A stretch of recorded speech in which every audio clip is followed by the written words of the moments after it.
Si l'Alspépique écrit son histoire au rythme de ses étapes, elle est aussi jalonnée de beaux portraits d'équipe. Témoin ce couple espagnol, Francisco et Belén. L'Alspépique, pour eux, cette année, a une signification particulière.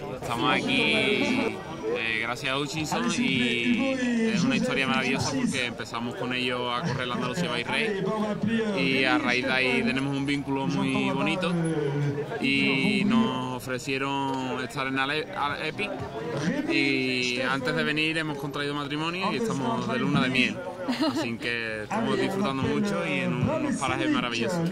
Es una imagen preciosa, unas vistas, unos parajes estupendo.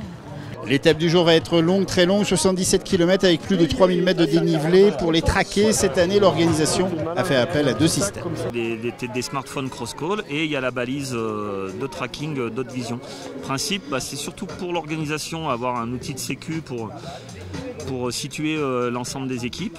Et ça permet aussi, nous, quand on fait le chronométrage, et pour le speaker, de savoir à peu près à quelle heure les équipes arrivent. Ça permet de commenter aussi la course quand personne n'est encore arrivé. 5, 4, 3, 2, 1, go!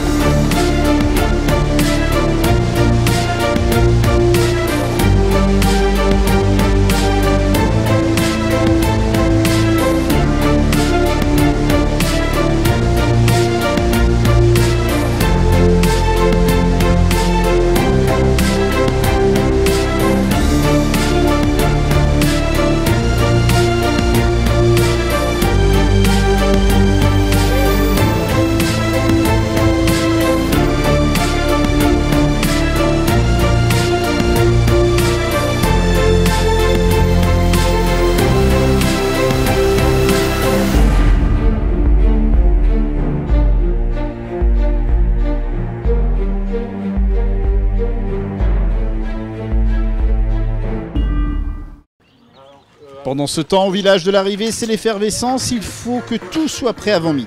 Tout à fait, on est même parti un peu avant eux ce matin pour essayer d'être à l'heure quand ils vont arriver. Bon, les dernières, il n'y a pas eu de soucis, donc on est assez timé. C'était notre premier grand voyage de l'Alpépique cette année, donc voilà, ça va rythmer un petit peu la suite des étapes. On démonte tout à chaque fois, chaque jour, et on remonte d'une manière rapide. Voilà, c'est ça, donc on a essayé d'optimiser au maximum pour gagner du temps, l'arche, les tentes, etc. Donc on laisse toujours une petite partie en place forcément pour le départ le matin de l'étape, et puis après, pendant ce temps-là, on a déjà attaqué à monter l'arrivée suivante. Du côté de l'Office de tourisme, depuis Saint-Vincent, on suit le mouvement. Voici un bureau nomade d'information. L'Alspépique, pour eux, est un bon vecteur de communication. Là déjà il va y avoir de l'image, ça touche un public, c'est international et puis voilà, ça correspond bien à notre public, des sportifs qui aiment bouger, qui aiment découvrir un petit peu tous les territoires, donc voilà, on est en phase avec eux. Installé dans la halte garderie, le centre opérationnel est installé. Guillaume est à la fois les yeux et les oreilles de la course. Effectivement, avec le tracking GPS, on voit vraiment en live où sont les équipes. Et les oreilles, parce que je suis vraiment en relation avec les équipes terrain, les patrouilleurs et les médecins qui sont sur le terrain. Donc en temps réel, on sait vraiment ce qui se passe partout sur la course.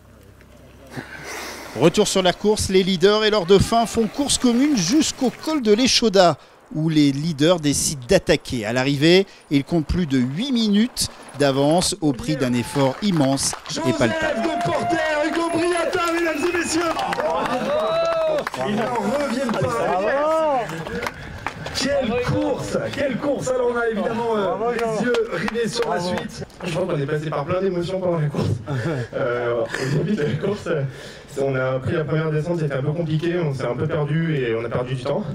Derrière dans la montée, le groupe avec Rémi Lafont et Stéphane Toum sont revenus sur nous et donc on a fait la montée, on a essayé de faire la montée sur un bon train pour voir s'ils étaient bien ou pour pas qu'ils puissent récupérer trop en étant revenus. Tous arriveront à bon port jusqu'au bout même dernier à l'arrivée, notre coupe espagnole est allée jusqu'au bout demain.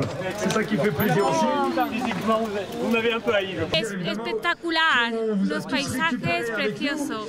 Se ha hecho un poco larga, pero bueno, lo hemos conseguido terminar, que es el objetivo, y bastante contento. Sobre todo la supervivencia con Belén, que es la que más va sufriendo, y ayudándola en lo que se puede.